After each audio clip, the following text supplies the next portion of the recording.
प्रिय बच्चों, द्वितीय वर्ष कला प्रथम प्रश्न पत्र बिहारी पढ़ रहे हैं हम। रीति सिद्ध कवि बिहारी। पिछली कक्षाओं में बिहारी के काव्य सौंदर्य, बिहारी के गागर में सागर भरने की समाहार शक्ति और बिहारी की बहुज्ञता से संबंधित 30 दोहे हमने पढ़ लिए। अब आज हम उसके आगे अध्ययन करेंगे। कवि कहता है, 31वां दोहा देखिए। मोही तुम्हें बाड़ी बहस को जीते जदुराज, अपने अपने बिरद की दुहु निभावन लाज। बिहारी एक भक्त कवि है। भक्त कवि जब भक्ति की सरिता बहती है तो भावना अनन्य हो जाती है, चेतना एकनिष्ठ हो जाती है और ईश्वर से अपने कल्याण की, अपने मोक्ष की, अपने उद्धार की प्रार्थना करते हैं। ऐसे आत्मनिवेदन के साथ जब भगवान नहीं पसीजते हैं तो वह उन्हें याद दिलाता है कि आप पतितों के उद्धारक हो, आप करुणा के सागर हो, अतः आपका धर्म है हम जैसे पापियों का उद्धार करना, हम जैसे लोगों पे दया करके, कृपा करके करुणा बरसाना आपका धर्म है। ऐसा लगता है कि आप अपना धर्म भूल गए हो, भक्तों के प्रति करुणा करना भूल गए हो। बार बार प्रार्थना करने पर, आत्मनिवेदन करने पर भी जब ईश्वर नहीं पिघलते हैं तो कवि का मन प्रतिस्पर्धा कर उठता है और चुनौती दे डालता है। और क्या कहता है श्री कृष्ण से कि मोही तुम्हें बाड़ी बहस, कि आपने मेरी, देखते हैं कि बहस बढ़ गई है, प्रतिस्पर्धा बढ़ गई है। अब आप, मैंने बहुत भक्ति कर ली लेकिन आपने मेरी उपेक्षा की, ध्यान नहीं दिया। अब मैं तुम्हारी और भक्ति नहीं करूँगा। मैं पापी हूँ तो मैं घोर पाप कर्म करूँगा। आप पतित के उद्धारक हो इसलिए आप महापापियों का उद्धार करने वाले हो, मैं छोटा मोटा पापी हूँ इसलिए आप मेरी बात नहीं सुन रहे हो। वैसे ही संबोधन देता है मुरारी, जैसे मुर नामक राक्षस का वध करने वाला, तो उसको याद दिलाता है ईश्वर को और कहता है कि मैं पाप कर्म ही करता रहूँगा, आप पापियों का उद्धार ही करते रहिए, देखते हैं इस प्रतिस्पर्धा में कौन जीतता है। अर्थात भावना स्पष्ट है कि जब ईश्वर करुणा निधान नहीं पसीजते हैं तब भक्त चुनौती देता है, प्रतिस्पर्धा करता है और अनन्य भाव से, अधिकार भाव से ईश्वर में डूब जाना चाहता है और कहता है कि अब हमारे बीच स्पर्धा है, देखते हैं कौन जीते। क्योंकि जीतना तो ईश्वर को ही है और कभी हारना ही चाहता है, मनुष्य हारना ही चाहता है, आत्मा को कल्याण ही करवाना है तो वह आत्मा हार जाती है। अतः इसी बहाने कवि का, मनुष्य का और आत्मा का निर्वाण हो जाएगा, मोक्ष प्राप्त हो जाएगा। साहित्यिक ब्रज भाषा में भक्ति भावना की अनन्यता का बहुत सुंदर उदाहरण है ये दोहा। अगला दोहा देखिए, दोहा नंबर 32।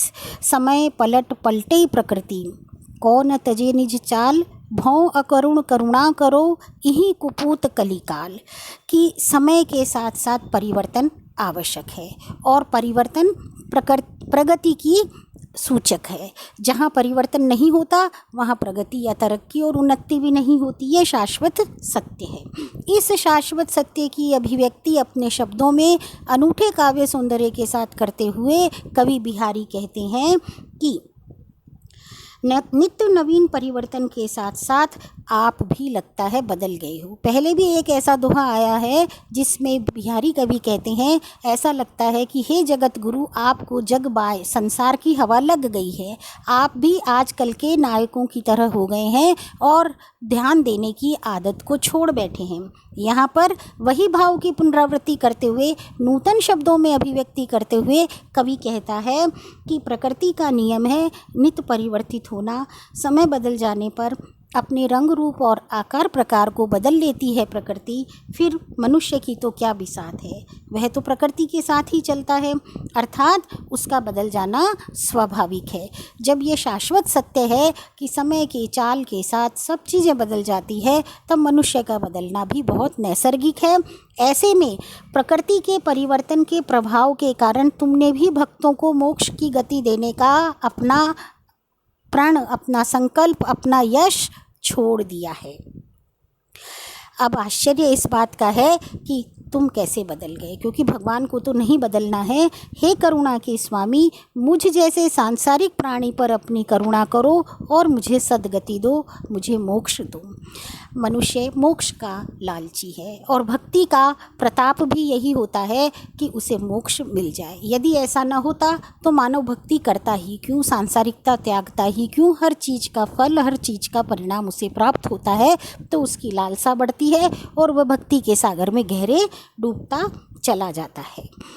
अगला दोहा देखिए, समय 32वां पढ़ा अपन ने अभी, 33वां। थोरे ही गुण रीझते बिसराई वह बानी, तुमहु कान्हा मनो भय आज काली के दानी। बहुत सुंदर उल्हाना देता है। इतने पर भी जब भगवान नहीं मानता तो भक्त कवि उल्हाना देता है कि जो 1-2 गुण पर ही रीझ जाता था वो आदत भी तुमने छोड़ दी।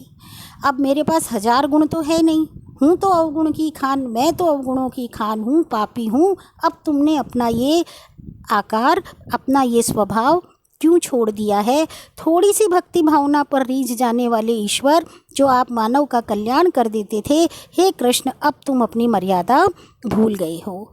पहले कोई भक्त लंबी साधना करते तब तुम उसका कल्याण किया करते थे, लेकिन आजकल दिखावटी भक्तों की तुच्छ भक्ति पर रीझ कर भी तुम उनका कल्याण कर देते हो। यह एकदम अनुचित है। इसलिए आजकल के दानी कम दान देते हैं और गिनाते अधिक हैं। शायद तुम्हें भी वैसा ही संक्रमण हो गया है, उनकी हवा लग गई है।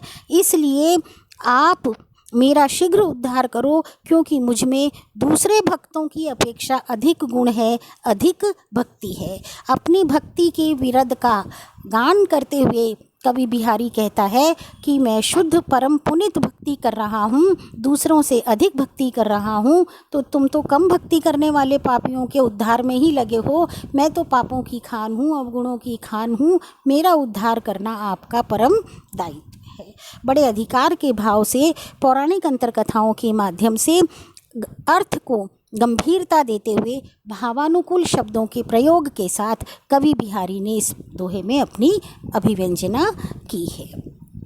दोहा नंबर 34 देखिए, बंधु भय का दीन के कौतरियो रघुराई, टूठे टूठे फिरत हो झूठे बिरुद कहाई। बहुत सुंदर अभिव्यक्ति है इस पद में। और कहते हैं दीन बंधु माना है उसको, दरिद्रों का बंधु, मित्र, सखा, कि तुम तो पापियों के मित्र और सखा हो। हे श्री कृष्ण, हे भगवान, तुम दीन बंधु कहलाते हो, लेकिन तुमने किस गरीब का उद्धार किया, किसकी सहायता की। लोग झूठ मूठ में ही आपको दीन बंधु कहते हैं कि आप दरिद्रों के सहायक हो, आप गरीबों की रक्षा करने वाले हो। ये तुम्हारी गुण गाथा मिथ्या है, इस गुण गाथा में कोई दम नहीं है। इस सम्मान को पाकर तुम व्यर्थ ही फूल रहे हो। यदि तुम दीन बंधु हो सच्ची में तो तुम आकर के मेरा उद्धार करो। बड़ा अनुराग है, सख्य भाव के साथ में बहुत अधिकार है कवि का अपनी भक्ति भावना के कारण भगवान पर। और वो कहते हैं बंधु भय का दीन के, सुना है कि आप दीन बंधु हो। और को तार्यो रघुराई, मैं तुमसे पूछता हूँ तुमने किस गरीब का उद्धार किया। टूठे टूठे फिरत हो, तुम मन में बहुत संतुष्ट हो, इस मिथ्या यश के कारण तुम बड़े प्रसन्न चित्त फिर रहे हो। झूठे बिरुद कहाई, लेकिन मैं तुम्हारे इस यश को झूठा कहता हूँ, ये तुम्हारा जो यश है वो मिथ्या है। इस बात की कल्पना करते हुए कवि व्यंग उक्ति के माध्यम से एक व्यंग कसता है और अपनी गति का कल्याण करना चाहता है, सद्गति पाना चाहता है। अपने आराध्य राम और कृष्ण के नाम दीन बंधु को सार्थक करना चाहता है। इसमें इन चारों दोहों में प्रकृति के साथ स्वभाव की परिवर्तनशीलता का वर्णन है, भगवान के करुणानिधि मित्र भाव का वर्णन है, वह दीन बंधु है और पतितों का उद्धारक है। इन शब्दों के अर्थों की सार्थकता के साथ अभिव्यक्ति की है। यहाँ पर कवि उल्हाना भी देता है, उपालंभ उसी को दिया जाता है जिस पर मैत्री का भाव होता है।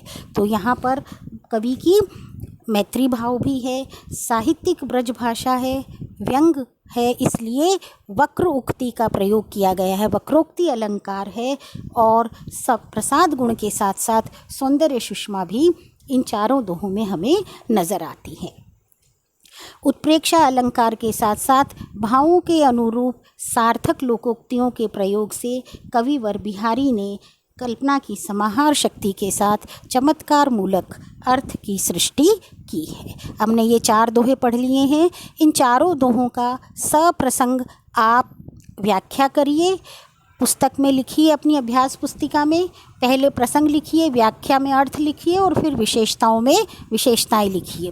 विशेषताओं में छोटे से छंद का प्रयोग है, प्रसाद और माधुर्य गुण है, भक्ति की भावना का वर्णन है, उपालंभ का वर्णन है, शाश्वत सत्यों का चित्रण किया गया है। इस तरह की संपूर्ण जो मैंने आपको अभी बताई है उनको लिखिए। सप्रसंग व्याख्या आपकी होम असाइनमेंट के रूप में करनी है।